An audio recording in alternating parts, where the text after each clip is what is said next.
अमाप शेतकऱ्यांचे नुकसान झालेले आहेत. काय करावं काय कळत नाही. ही पहा सोयाबीनची मोठी लडबणी आलेली आहे मित्रांनो वाहून नदीमध्ये. तर मित्रांनो आता तुम्हाला इकडून दिसणार आहे. धारत गेली रे भाऊ,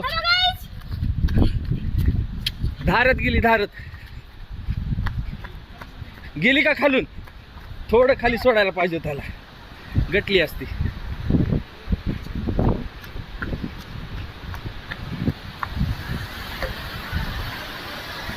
ए पांगलं सगळं सोयाबीन.